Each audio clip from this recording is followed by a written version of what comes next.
We had a premiere at View and we had about 270 attendees, which was absolutely mental. Some people didn't really think it was that plausible, and I think that drove me a bit more because I like proving people wrong.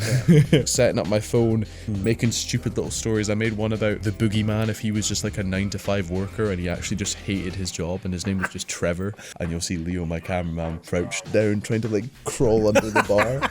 Here's a little insider fact. The film actually got handed in 16 hours before the film was shown. I put my faith in God knows what deity. Hello! Seasonal Discussions. It's back. We're doing a thing. As I say at the start of every episode, sorry, it's still me hosting it. I haven't got anyone prettier to come in and do things nicely for me yet. Perfectly pretty. Sure, debatable. A reminder, if you haven't already done so, please click subscribe down below. It's free. It helps you support the company, the channel, and the podcast as a whole. There will be links to everywhere you can find us. Instagram, YouTube, LinkedIn, everything will be on there. But as well as our stuff, you'll find this guy's stuff too. We are joined this week by, I'm going to call you a local celebrity from lately. Stop it. But seriously, based on the amount of time you've been in the news and everything lately, you are getting a bit. It's Kieron Williamson. Hello. It's local film director. That's me. Now, I'm going to start this off by saying you're 19. I am. Soon to be 20. Soon to be, all right, okay, so almost of October adult age. Almost rid of the teen bit altogether. Yeah, I don't like that. No. I've still got my youth, like the moment I turn 20, I'm going to start seeing grey hairs. Well, we spoke to Finlay last week and he's told us all about his own versions of how adult and creative and responsible you are. But before we go any further into getting a bit more about your background, what is it you've been in the sort of press for? What is it that's got you into the spotlight lately? So, am I speaking to your camera? Yeah, speak to me. It's me. It's just me. Don't worry about that. They don't care. They'll watch regardless. Obviously, I've been at college, NESCOL, and I'm a bit of an overachiever. And so for the last year and for my final project of the year, I put together a feature film. It was a short feature film, so it's about 53 minutes long. But in order to actually do it, I put together a 50-man crew for both cast and crew. And then overall, we had a premiere at View, and we had about 270 attendees, which was absolutely mental. It was it was so cool. Having to do a speech in front of that many people. Oh my god! Like I've heard things about like people's knees giving way. I was like, that's shite.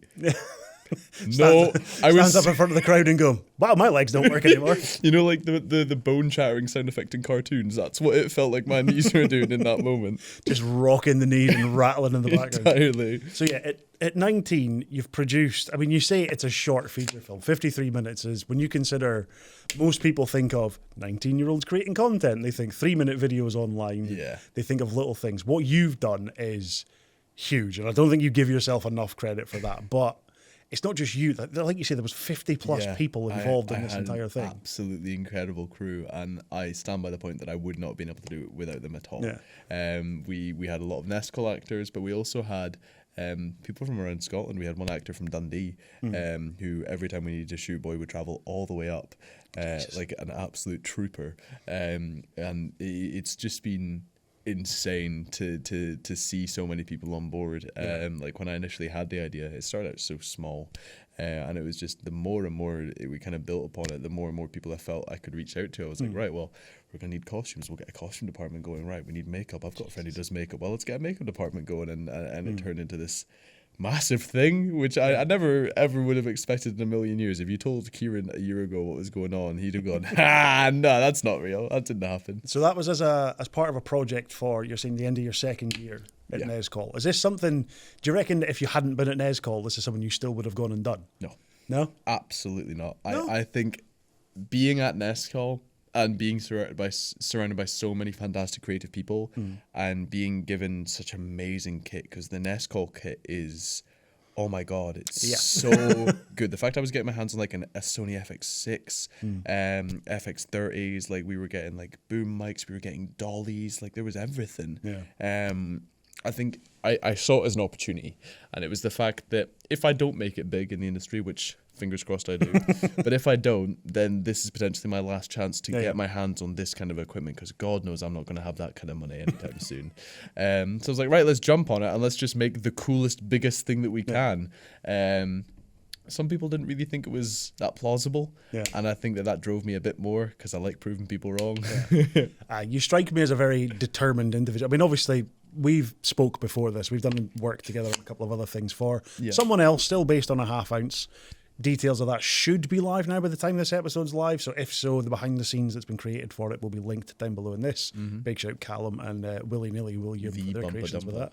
The Bumper Dumper, or Bumper Dumper Priv, if you want to see the really chaotic stuff that he really posts. But it seems to have sparked this huge creative thing in a lot of people in Aberdeen now.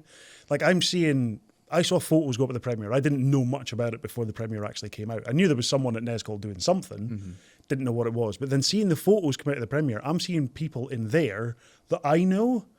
And I'm like, hang on, how do they know him? And how... It's amazing how much drive there is now behind the creative community in Aberdeen. That was the coolest part, was that actually half of the people I didn't know, and that's what I loved about it, is that it wasn't just my friends and my family, it was the cast and crew's friends and family, it was the general public that had just heard about this and heard about what was going on and decided to come and support the amazing team that I had on this and this amazing production. And it was the fact that we had so much support and so much backing, and the more traction it got and the more we did it, it was just people believed in us, and that was really kind of what kept it going. And it's so cool to Finn, as you said, he was here earlier. He was me and him had a drink after at the premiere. He pulled me aside, he got me a cocktail, and me and him had a chat, and he basically said, he was like, he really pushed me to go on and do some creative pieces, and he just did a 48-hour film festival thing. It looks amazing. He's working on another piece already, and it's just so cool to see people understand that it's possible. And that's all I want, is just for people to understand that the best thing you can do is to do it. Because all that's going to happen if you wait is just you have less time to do it. Just start writing that idea, start filming it. Just even if it doesn't turn out that well, take that as a chance to look at what went wrong and how can you do it better next time. It's that first step of just jump in and do something. You might not have, like we spoke about it with Finn last week, you might not have access to all the great equipment that you get through Nescall. You've got a phone in your pocket.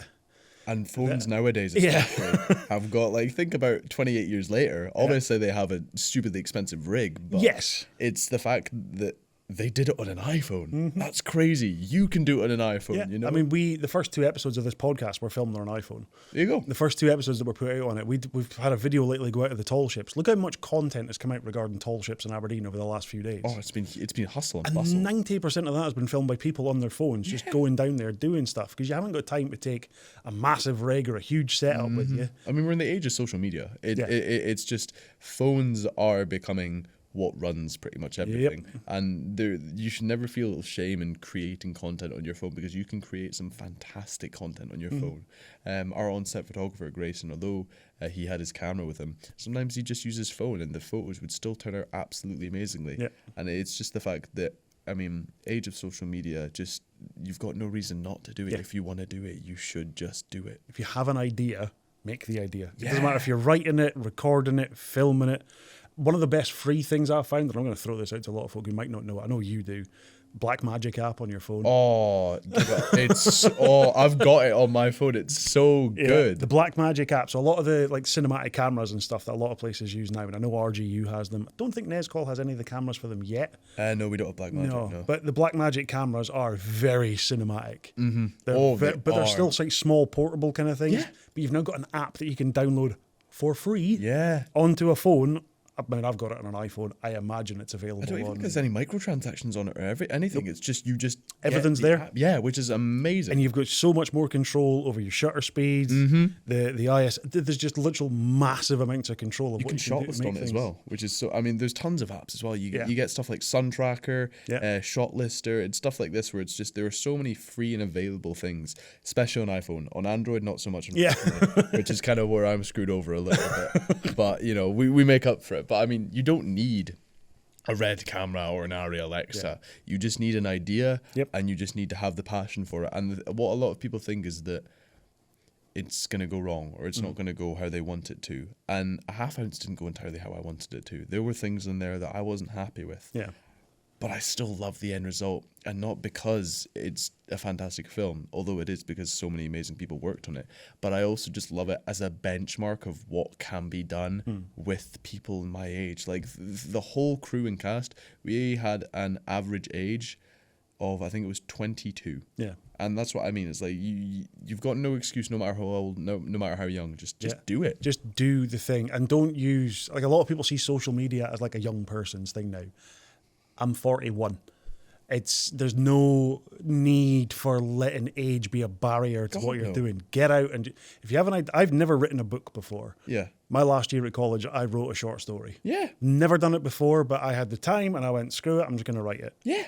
Do the things. We've said it on almost every episode so far. You have an idea, go and make the idea, please. And it's fun as well. Like, thank you. It's so much fun. Like, being creative is such a fulfilling feeling because it's just being able to make something from nothing. Yeah. And I love that. But as you said, there should never be an age limit. Like, there was a guy I see on like Instagram Reels and TikTok, and he's like 80 and he uses like his green screen to find like unique ways to like present his paintings. Yeah. I've seen this. You know guy. that guy? Yes. He's amazing. My partner Z showed him to me at some point in the He's past. so good, and it's just like he's found social media and taken the advantage of like what's there, and it's just, even if you feel like you don't know, YouTube. Yeah. It's amazing. YouTube can teach you so much. There's so many video essays. The color grading on a half ounce, it's not the best, I won't deny that. But I watched like a 1.5 hour like YouTube video on like just kind of like the basics of color grading and to help understand it. And that's the reason I was able to do it, is because there's just so much there. There are so many people who have the knowledge that they are willing to share for free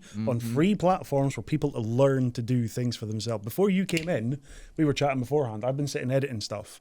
I've been working on multi-camera editing.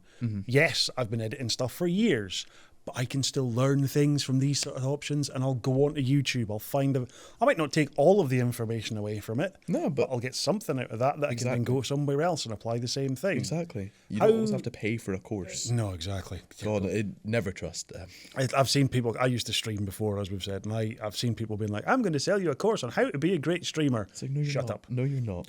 You're charging people You're a going to couple teach me £100. the Wikipedia page on how to be a good streamer and charge me like £2,000 for it. Just find, the information is at everyone's finger. And you know something, if you don't know where to find it, ask someone. Yeah. Ask anyone. Someone will be able to point you in the right direction. By someone, we don't mean ChatGTP.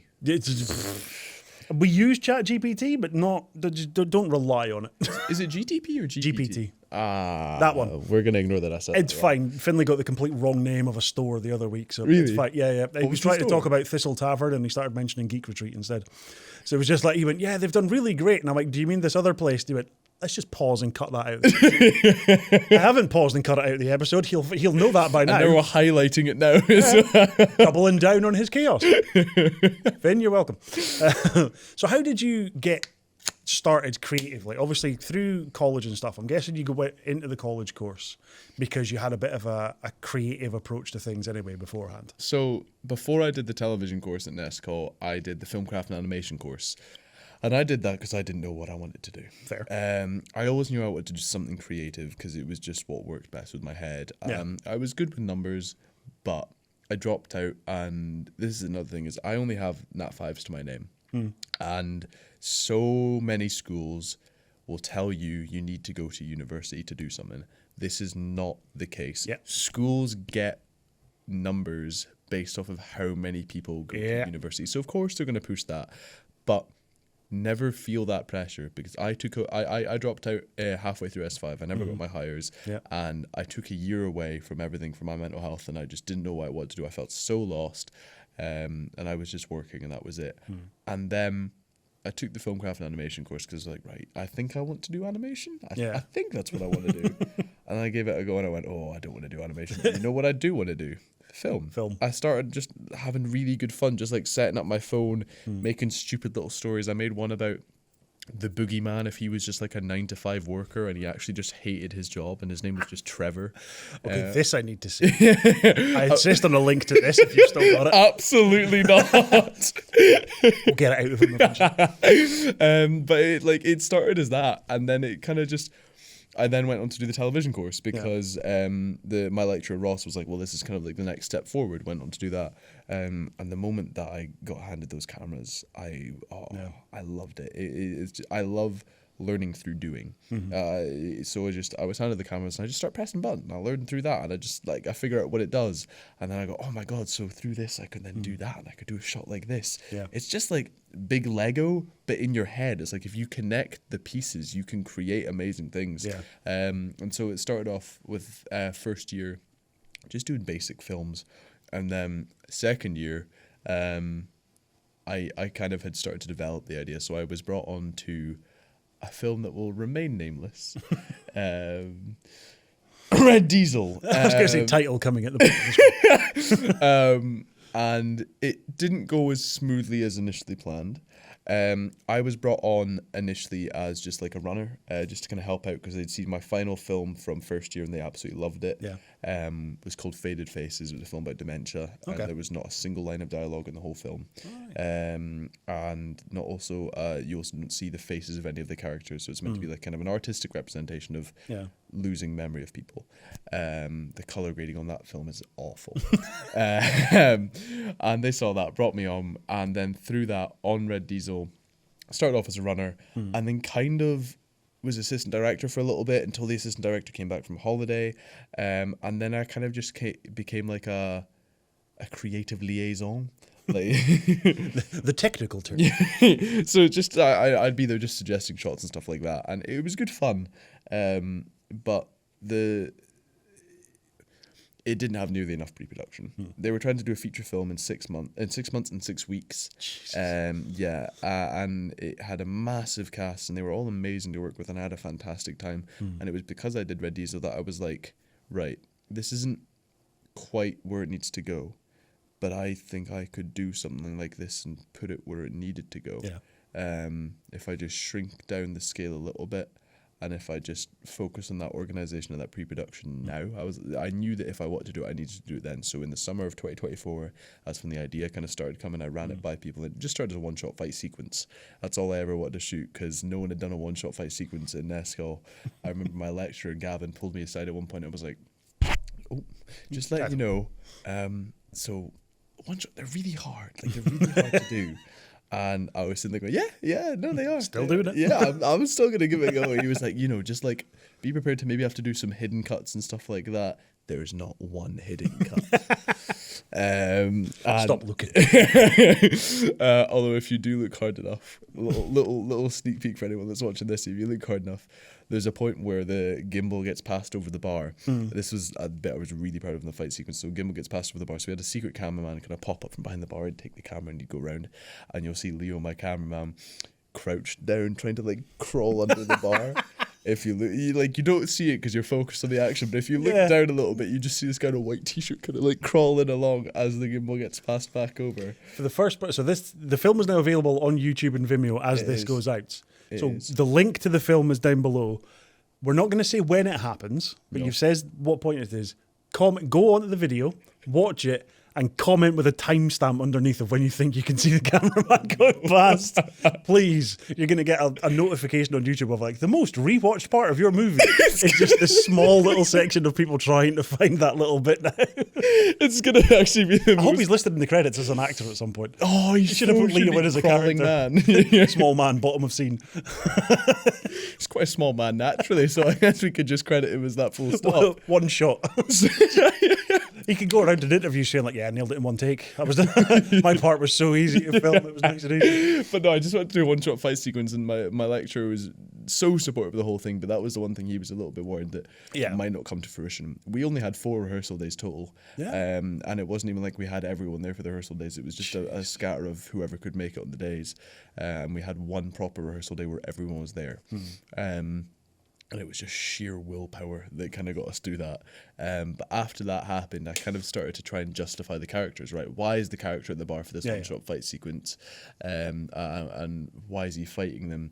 And through understanding that, I understood their motives a bit more, and then I took it right back to the beginning of the film. Right, I knew that's how I wanted it to end. How does it begin? How does he get to there?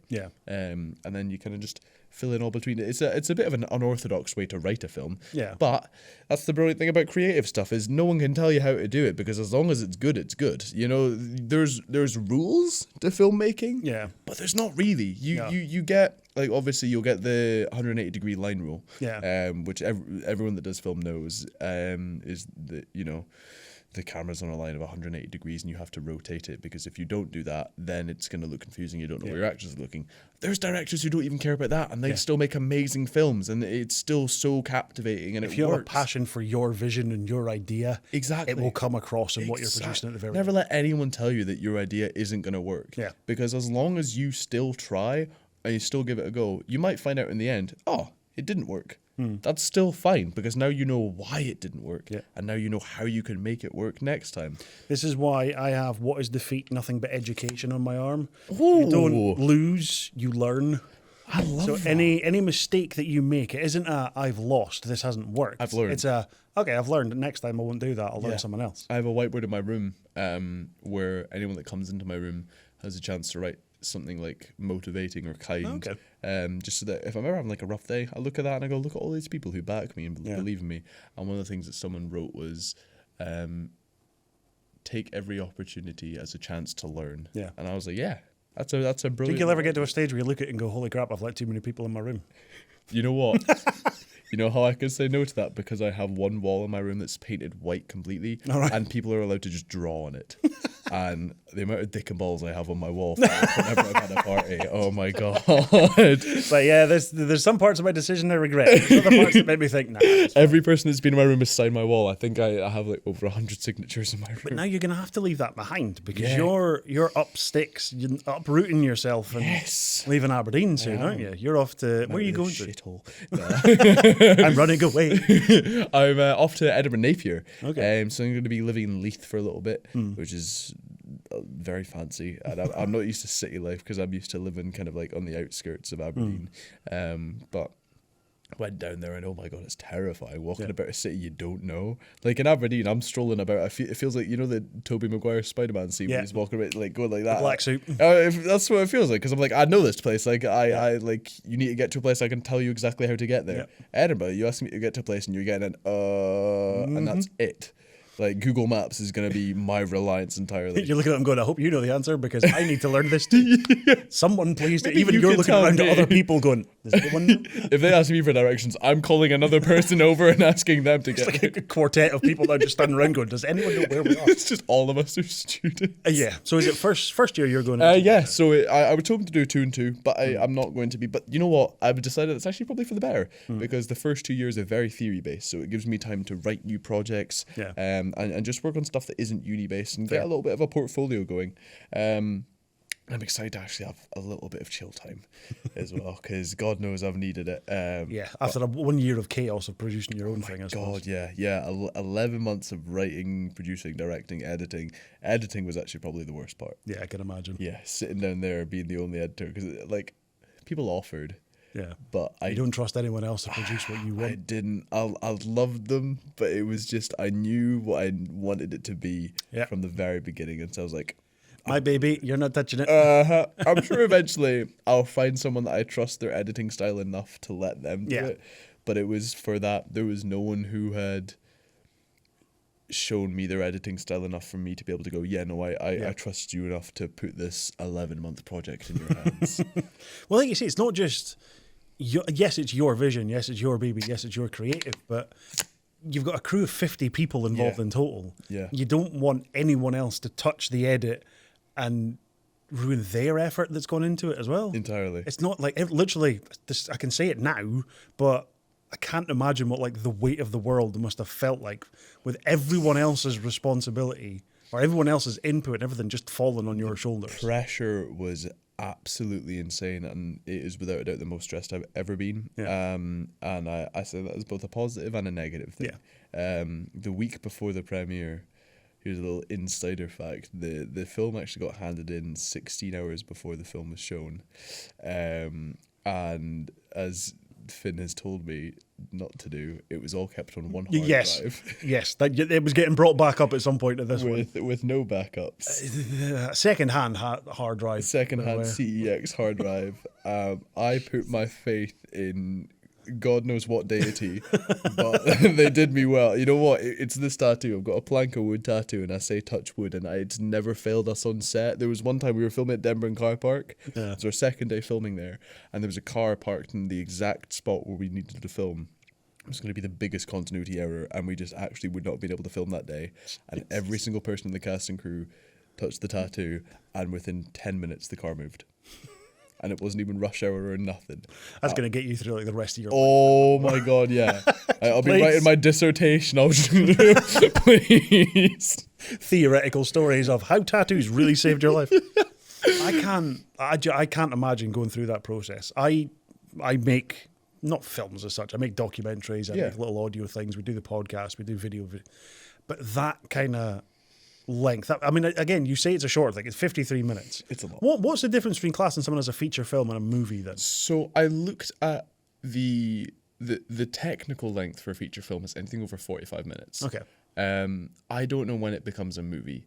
In my head, I did make a movie. Yeah. I feel like a feature film and a movie, I feel like they're maybe interchangeable. Yeah. I don't really know. There's probably rules to it. Well, I was just like, is there an actual definition of, because when I've been talking to people about it, I'm like, do I call it a movie? Do I call it a feature film? Like what?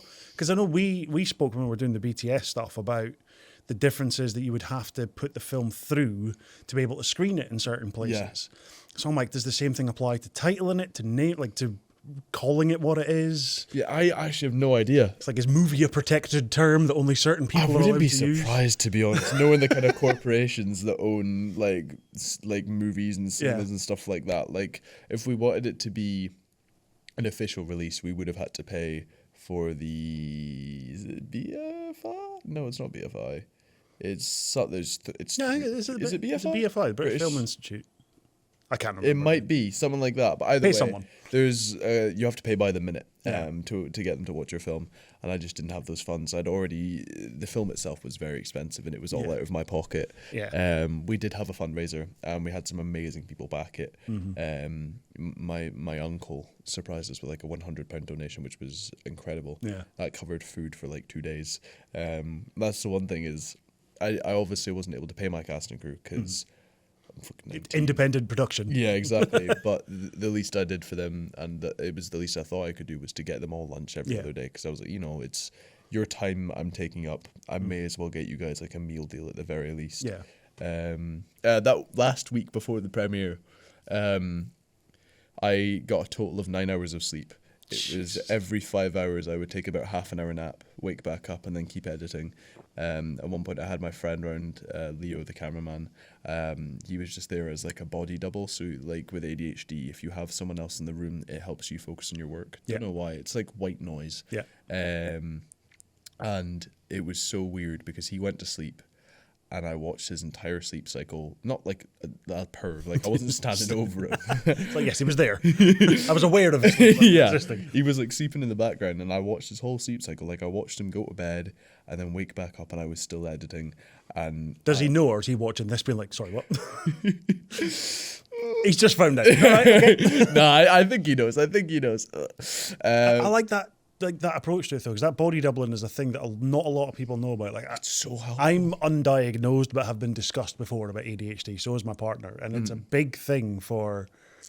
It's so much more than people give it credit for. And having someone there in the room, helpful. And there's no contact. Tell you why. No communication. No talking. You don't have to be helping. You're just there, existing in the same space. They can literally do their own thing. Yep. Like my girlfriend will come round.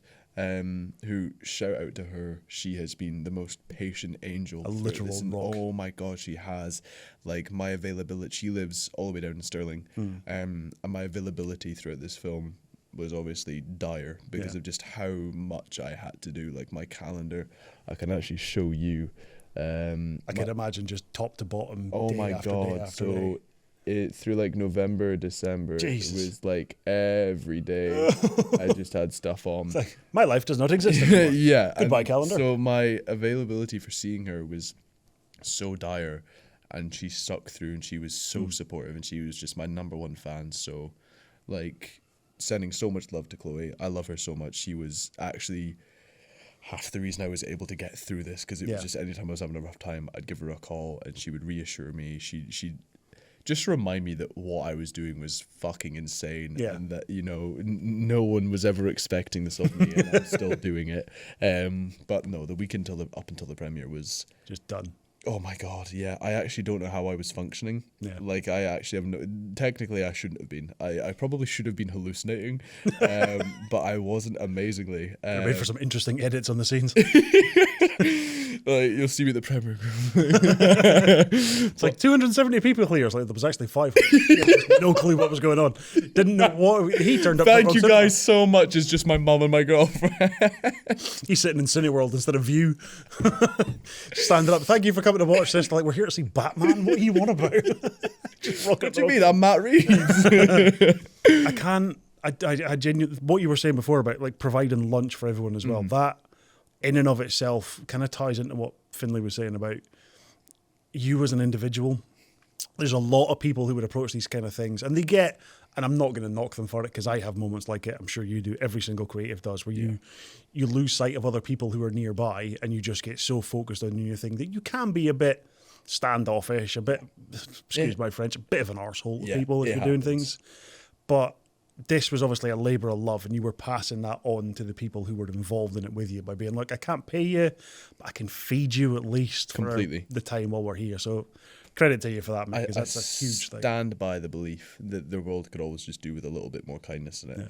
And I think to have so many people take time out of the year to, like, do this thing, they didn't write, they didn't direct, but they just wanted to do it because they were passionate about it too. Yeah. And I love them for that, and they were amazing for that. And it's just, I feel like the least you can do is just appreciate that as a whole. But my crew and my cast were, like they were. I could not have asked for better. I could not have asked for better. They made it so possible. The lead actor, especially Connor, he was basically, his entire month was taken up from shooting this, because he was there every single day. I don't think there was ever a scene that he wasn't in. No, there was one he wasn't in, and that was it. There was only he was probably still there. I think he might have been just hovering. Do I connect to this in any way? But he was like, he dropped a project that he was initially going to be doing to do a half ounce, because he saw the passion, he saw the vision. And it was having so many people on. I'm so thankful. And I think, you know, as a director, it's easy to get full of yourself and to go, well, you know, I made the film, I edited it, and it's like, yeah, you did that, but where are you without all of these people backing you and all your supporters? You have nothing. You have absolutely nothing but an idea. These people have made that idea possible, and for that you should be eternally grateful. You see, most Hollywood directors are so grateful for their cast and so grateful for their career, and rightfully so, because they give you your career entirely. They do. Like, yes, you have all this amazing ideas, all these wonderful ways to execute them. You're still just one person, and if you're running a bigger production, one person doesn't cut it. Yeah, unfortunately, it just doesn't cut. We've done an on-site interview with people, and it still takes me and one other. Yes, I could set up a camera, I could do everything, but just respect the individuals who come along and do stuff for you. Just be humble. Yeah. Mr. Lamar said it himself. Be humble, honestly. Be humble. That was an amazing impression. It's the closest I could get to it. Where's SZA, man? Bring her. I couldn't even do it more than once. You're going to be on tour right now. I need to be 6 feet under right now. I am so done with everything. Have you got any more, like, ideas brewing where you're going, like, I want to do this, I want to do that, or have you burnt out of ideas briefly? Not at all. No. Keep that ball rolling. You know, I'm writing 2 pieces right now. I can't even just do one. I'm writing 2 right now. So one of them I'm writing with my cinematographer Brody. We've got a trilogy in mind. I don't know if we're allowed to say this, but working title right now is the Sweet Dreams trilogy. Okay. And it's a life story of Annie Lennox. It's going to be covering kind of like maybe like not fairy tale characters, but like childhood characters in a different light. So it's Sweet Dream Trilogy, and then I have another one on the go, which the working title right now is One for the Road. It's kind of like a half-ounce styled, just in the sense where it's like got that kind of like gritty-ish, a little bit kind of comedic, kind of Guy Ritchie feel to it. But I've got those two that I'm writing right now, but I've had a few other people reach out to me and ask me to be a part of their films as a director or just as a hand, so I'll be on that. But I always like having something going. There's a level of fulfillingness in always having, I hate sitting about. Like, it's just... when you like are just scrolling on your phone, you actually feel your brain turn. The doom scroll. Oh my god! Do you ever find that level of creativity going on in your brain is crippling, like to the point where it stops you actually being able to do anything? Yeah. It can get overwhelming because I'm sitting there going, I have all these things that I want to do. But in your head, as a creative, it's not things you want to do; it's things you need to do. And if you need to do it, it becomes so much harder to do them. And I'm trying more and more and more to stay on my phone less and less and less because it's genuinely like it's so bad. Like it's so bad. I'll be sitting there scrolling through shit and I'm like, I don't remember the last 7 things I just watched. It's like, what am I gaining from that at all? If I ever find a reel that I think is like actually useful, has good information on it, what I do is I have a little journal that I always take with me, and I just start taking notes on it because I think, you know what, let's learn something, let's actually make a use of it. But for a film student, I haven't watched enough films. So I'm trying to, any downtime I have, I'm trying to take watching films. If you guys have any film recommendations, chuck them in the comments. Because please, I'm trying to wind myself up. Feel free to make it as pretentious as possible. It could be some sort of like French surrealist film that I'm not even going to understand, but I'd love to watch it because, you know, as he said, it's a chance to learn. Do you find yourself, like when people suggest things, when you start watching something, do you like fully immerse yourself into what you're watching, or does it become like a background thing that you take in? Because me and a lot of the other creatives that I've spoke to, it tends to be a background thing that we then revisit several times. So it's like I'll put on a film or I'll put on a podcast or I'll put on an audio or something, but I'm not fully in it. Like my partner, Z, gets mad at me sometimes because we'll be sitting watching a film. I've never seen it before, but I'm doing something else on my phone at the same time. And she's like, what are you doing? Like, pay attention to the film. We're watching. You wanted to watch this. And you're not watching it. And I'm like, no, but I'm listening to it and I'll take it in. And then the next time I watch it, I'll actually watch it and take in the visual side of it itself. No, I get that. My girlfriend does that, and she gets really mad at me because I'm the opposite. And I'll pause the film and I'll go, you want to know something really cool about how they did this? And I'll sit there and I'll explain why the lighting and that was really hard or why that shot was really difficult. And she'll go, can we just watch the movie? And I go, yes, dear, of course. Yes, of course. But she's very patient with it. She normally lets me like have one every like 15 minutes. I'm allowed to interrupt once. But you know what? Fair enough. That's better than most of them. You've used your pause 11s for these 15 minutes. Just wait, you've got another 6 minutes to go. It's like the timer's running. It's almost at you ready. There was one time I reached for the remote and she went, I was like, yep, no, you're so right. That's my bad. That's kind of the input you need from someone who you're around. Oh, entirely. Like, she's so supportive. Understands. Yeah, she loves just sitting there and listening to me yap about it. It's the fact that she doesn't understand it, but she's so willing to understand it. So she'll just sit there and she'll listen to me talk about films, and like she won't necessarily get what I'm on about, but if she doesn't get it, she'll go, what does that mean? Or if she's maybe too tired, she'll go, that's so cool. But it's still the fact that I feel appreciated, I feel listened to, and it gives me that chance to get it out. But when I'm watching stuff, I don't necessarily get immersed, but I find myself sitting there and analysing. I love watching films and understanding why they did things. One of the things I always go back to is in A Half Ounce, there's a scene where Rusty kind of has like a absolute rager. He starts screaming in his car and he goes to drive off and he stalls his car.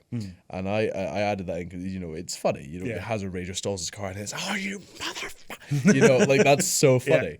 But it came from Queen's Gambit because there's a scene where Beth Harmon, a guy comes around to kind of help her learn chess a little bit more, and he comes up in this type car, like it's a sexy little lowrider. Like you see that and you're like, oh, he's here to get business done. He's the guy. Yeah, it's not just chess they're playing. Like, but then like when he leaves, It's because he has nothing left to teach her, and he's basically outplayed him again and again and again. And when he leaves, he stalls the car. And I'm like, that's such a cool way of taking away all this coolness that this guy had. Like, that's so clever. It's just by this one thing, is him stalling the car.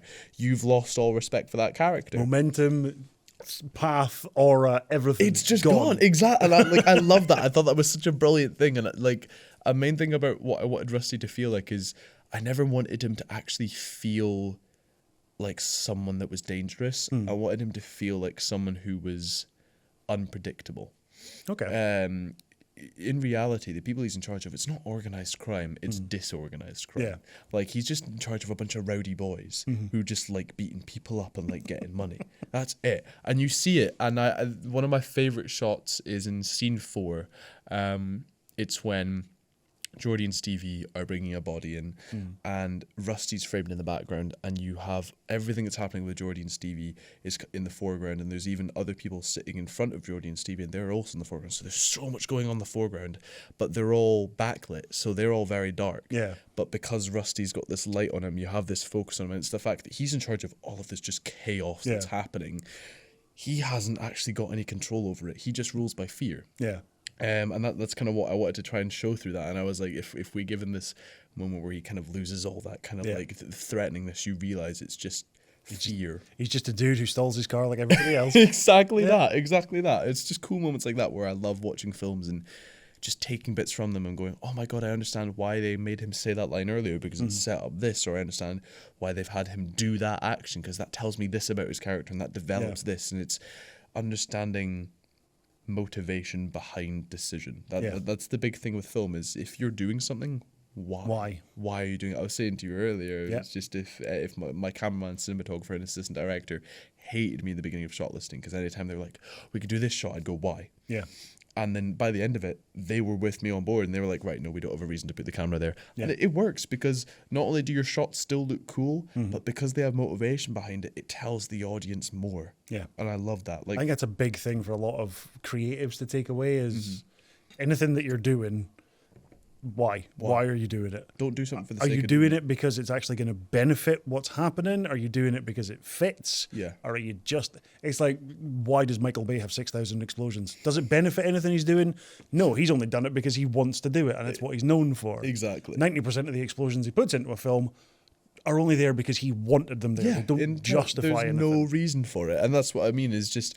If you justify it, it'll give the audience a better viewing experience. But also, that doesn't mean to say that you need to have this in-depth justification for absolutely everything. It's just, we're placing the camera here. Why? It makes him feel powerful, or it makes him feel small, or it shows that distance between these characters. Something as small as that can be a justification. So if you have a shot there, rather than going, oh, we don't have a justification for that, let's move it, think for a second and think, can we make a justification for this? And if you can, then think about how you can show that justification more by maybe adding more to that shot to make it more obvious. And that's all you need to do. It doesn't have to be a massive full-on explanation, justification of why. Well, because X, Y, Z. It doesn't have to be X, Y, Z. As long as you've got because X. Cool. You're doing it for that reason. Excellent. Let's focus on that reason and crack on with That's it. Exactly. The bit, like what you were saying there about the lighting being on Rusty primarily. Lighting is such a big thing for so many things now. I saw a video. The two things you need to know for becoming a creative filmmaker is composition and lighting, and that is it. You that is literally, as long as you have decent sound and a decent camera, even your phone will do. As long as you understand lighting and composition, that's everything, because that's the storytelling right there. Is lighting is telling a story and composition is telling a story, and that's pretty much it. Sound is my big thing. This is why Callum got me involved with the BTS thing. He knows when it comes to the audio, like I'm a firm believer, and I think I've said this to you before, people will watch things that look bad. No one will listen to anything that sounds bad. No, because it's not nice. It grates on you so much more. It's because visually nothing is background. Audio, everything is. You can get up and walk away from a film, and if it looks bad, you don't care. If it sounds bad, you're going to be coming straight back to it going, oh, Jesus Christ. Sound design is so important. It was such a big part of a half hour. This is where I put this out, and everyone's like, well, this one sounds shit. What are you on about? Why does the audio sound so bad here if you're so good about it? Shut up. up. Turn the EQ all the way up. Which they've just balanced nothing whatsoever. All high, no low. Completely forgot to hit record on that, and I was now just picking up camera audio or something instead. I wouldn't be the first time I'd done it, but Really? yeah, I've done it before. But Sound then, design is so important, though. You're right. Like in the fight sequence alone, we had over 30 different audio tracks, just for sound effects alone. yeah, you had a Foley designer on as well, didn't you? Yes, so MJ, Yeah. big shout out to MJ. They were amazing. They went through the entire film before release and noted down every single sound effect that we would need to add. Yeah. And we then sat down together and we recorded all of them, and they were fantastic. Throughout the whole thing, they were so patient. I cannot commend MJ enough, because as a director, it's so much easier to focus on camera and forget about sound. And I won't deny the fact that I did at times, and it was unfair of me. And I put my hands up and I completely admit that. But MJ was so patient, so understanding, and so amazing to work with. Yeah. They were so professional. They were actually part of the media team for Tall Ships. Okay. So they were. Yeah, I saw that. But give MJ a little look on Instagram. I think it's MJ Prod or MJ Film. Yeah. But seriously, If you're on LinkedIn, MJ Rate. I already Yeah, know there because you go. I was connected with them and I didn't realise it until we came down and did the interviews for BTS Really? at Crack. Yeah. There you go. Went down to Krakatoa and Callum had said their name and I was like, hang on, I know them. Yeah, they're big on Wait a minute. LinkedIn. They've been telling me to make a LinkedIn page, He and I turned need around and to. says to me, yeah, of course you know me. I've been connected with you for like 2 months. So I was like, sure. If you say so. Of course we have. I knew that. Totally how I do you. So what's next then for you? I'm conscious, like time-wise, we try and keep these controlled, but things go off. You're moving down to Edinburgh.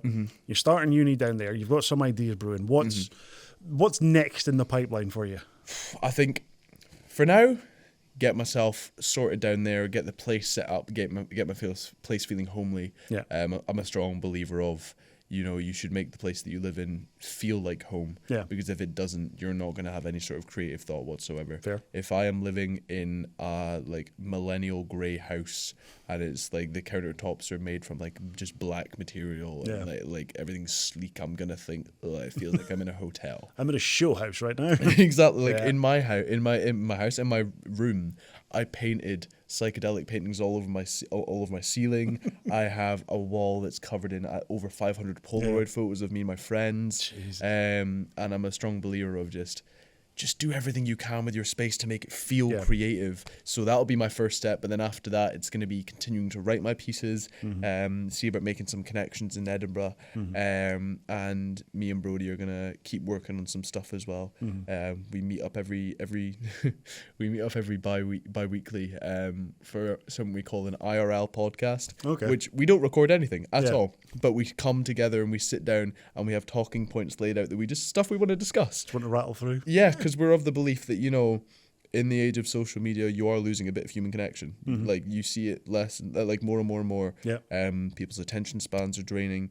People want to avoid talking more. Like the fact that the rise of like delivery, home deliveries for like you can get your groceries delivered, which of course some people live in like rural areas and that's really tough. If you live in town, come on, dude. Yeah. It's a 10-minute walk, like Go do something. Go say hi to the person that works at the supermarket. Yeah. I just believe that you always have the power to make someone's day better, and you should never kind of avoid that. So me and him like to kind of meet up, have those conversations, bounce some ideas off each other. So after I've kind of made connections in Edinburgh, it'll be seeing how I can maybe get these films on the go, whether I'm using the university's equipment. But I do have one idea that I'm writing right now that I'm going to see if I can actually take to a small production company. Okay. I don't know which yet, but it's on the go. Working title is Wet Floors. Okay. And it's about a janitor with identity issues. Are you thinking more feature films or longer projects again, or are you thinking something? I'm looking forward to going back to short films. Yeah. Yeah. I love doing the feature film, and it was so much fun. But putting together a team like that again when I'm not in a city with everyone I know will be so much harder. I think maybe by my 4th year in uni, I might see about doing something like that again, just depending on how many people I know. But I'm a very chatty guy. I love talking to people. part of what got me doing directing is just because I love I'm going to bookmark this part now, because in 12 months' time, when the next feature film that he's made comes out, because it's just like, I want to make short films. What are this? Guarantee there's going to be an idea spawn in the next 2 weeks that all of a sudden turns into entire first year at Napier, just writes, makes, and creates another feature film. Moves up to a bigger cinema. God knows. Listen, mate, I have a lot of respect for you and your crew and everything that you've done. It's just what you've done for not just yourself and for everyone that was a part of the crew, but for creativity and the creative industries in Aberdeen as a whole. You've put a spotlight on what Nescall can do, what people with creative ideas can do, and what people with a drive and a passion for making something can actually do. So thank you. Genuinely massive credit to you for everything that you've pulled off, and I don't think you're going to struggle to achieve things going forward. I really hope not. But you know what? Struggle, it'll make me a little bit better on the other end if I do have a little bit. The closest you'll get to a struggle for anything, I think, is finding other people who have the same passion for what you're doing. Surprisingly hard. Yeah, because a lot of people think they want to go and do something, but the effort that's involved to do it can often be off-putting. People are scared to commit. Yeah, it's not always a bad thing. Like if you realise you try doing something and you think, hang on, this is too hard for me. Accepting that it's too hard for you is good. Because you're not wasting your time and you're not wasting everyone else's time. Mm-hmm. However, finding people who have that same drive, some people will try and fake it, and it's not something you can fake. No, you can't half-arse doing this. You see it if someone doesn't want to be there. Yeah. But no, like, thank you for having me on and for platforming. Absolute pleasure. Such an amazing team. I want to give a massive shout out, obviously, to Season Media. These guys have been fantastic work with, both on Callum's project and also today. So accommodating. Make sure subscribe, comment. But I also want to give a massive shout out to the casting crew that I had on, everyone that was there. Mm-hmm. My assistant director Ross, Megan, even like no matter how small a role, it should always be considered important. Ewan, MJ's boyfriend, was our runner, and he was so helpful. Oh my god, just having an extra hand on, they can just be there to help. Like, I need a thing, I'm on it. So genuinely, like, just the biggest shout out to my entire cast and crew. I love you all, and you made these 11 months the proudest achievement of my entire life to date, and I cannot thank you enough. But thank you guys for watching, and thank you for tuning in and supporting local creators, and thank you guys for giving me a platform, because I can't wait to do more of what I love, and it's thanks to you guys. Links to A Half Ounce on YouTube and Vimeo will be down below in the description of this. Damn right. Check them out, give them a watch, give them a like, and again, timestamp your comments if you can spot when Liam just appears underneath the bar. This little cameraman just appearing, you know it's in a bar fight scene. Ginger-haired boy. Just look out for this little ginger-haired boy underneath. Links to where you can find Kieron online for Instagram and keeping up to date with all your productions are also in the comments down below, and probably somewhere on the screen dotted around in front of us. We'll be back next week with another episode of Seasonal Discussions. But Kieron, thank you for coming in, mate. Thank you for having me. All the best. Pleasure. Right. Thank you. You're a star. You're a star.